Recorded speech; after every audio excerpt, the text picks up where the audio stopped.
Hello everyone, আসসালামু আলাইকুম। Welcome back to my another mini blog. Video share করেছিলাম, সেখানে বলেছিলাম যে অনেক তাড়াহুড়া করে রান্না করছি কারণ এক জায়গায় যাব। তো এটা শবে বরাতের দিনেরই ভিডিও।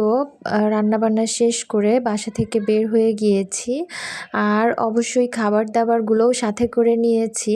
তো কোথায় যাচ্ছি সেটা দেখতে হলে তো অবশ্যই ভিডিওটা শেষ পর্যন্ত দেখতে হবে। তো বাসা থেকে বের হয়ে রিক্সা নিয়ে নিয়েছি, আর রাস্তার মধ্যে আর তেমন কোনো ভিডিও করিনি।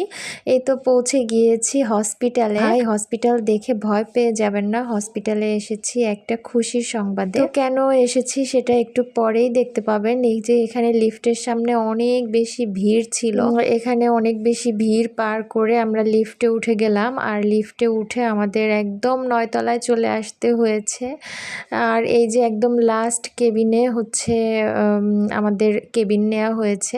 আর কেবিন থেকে এই যে নিচের ভিউটা এত সুন্দর ছিল, আমি তো দেখে একটুখানি ভিডিও করে নিলাম।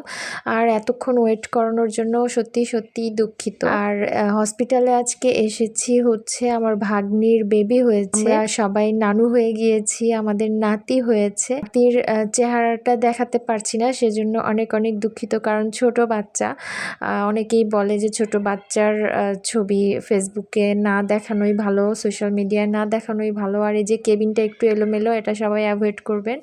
আর এই তো বেবি অনেক সুন্দর হয়েছে। আপনারা সবাই বেবির জন্য অনেক দোয়া করে দিবেন। আজকের দিনটা আসলেই ভালো ছিল, আর শবে বরাতের দিন বেবি পৃথিবীতে আসছে, আসলে অনেক ভালো লাগছে, অনেক খুশি লাগছে সংবাদটা শোনার পর থেকে। আর কখন বাসা থেকে আসবো বেবিকে দেখার জন্য, সেজন্য একদম অস্থির হয়েছিলাম। তো কেমন লাগলো আমার আজকের ভিডিওটা সেটা অবশ্যই জানিয়ে দিবেন। আল্লাহ হাফেজ।